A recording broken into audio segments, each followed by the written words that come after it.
Ang dami-dami ko pong natututunan sa kanya.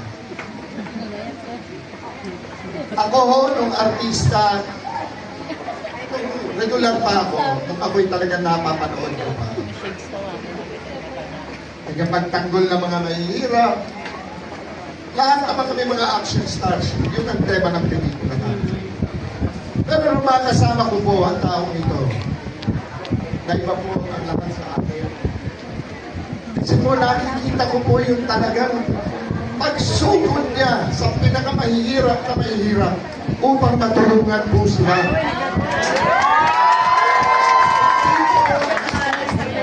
Hindi po kaartihan. Walang kaartihan. Lahat po ng ginagawa niya nang gagaling po sa puso niya. Nasa Biblia po ang kanyang ginagawa. Love and compassion sa kapwa. May eleksyon o wala. Alam niyo po yan dito sa Pangasinan.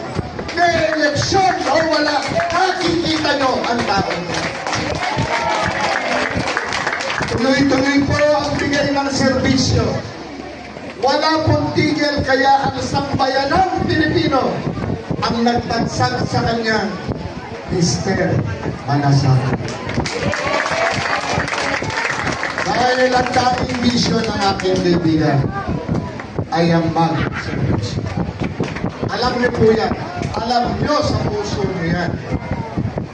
Lahat po ng tiga-Pangasinan, alam niyo po yan.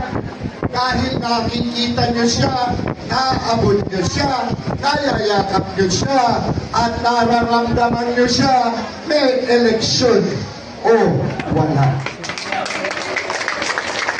Kung ako'y ititulo niyo doon, bilang artista, ang itulo ko po as public servant, walang iba, hindi ang tao.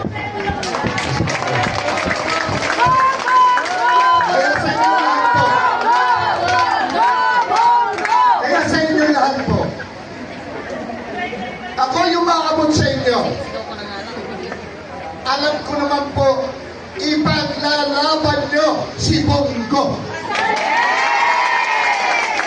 Ang isang ipapakiusap ko lang sa inyo.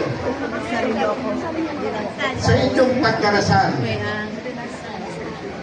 Kasama nyo si Tatay Digong. Pwede po ba? Pwede po ba? Nag-iisa po siya noon. Isa lamang po ang pinapasok si S. Digong Mecaldea sa kanya.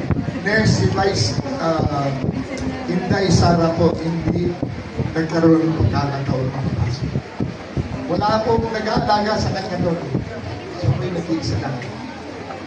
Kaya ako po yung maabot sa inyo. Hindi ko ako na pumulitika. Umaabot ako sa inyo. Isama nyo lang siya sa dasal ko. Maraming salamat. Salamat naman sa akin.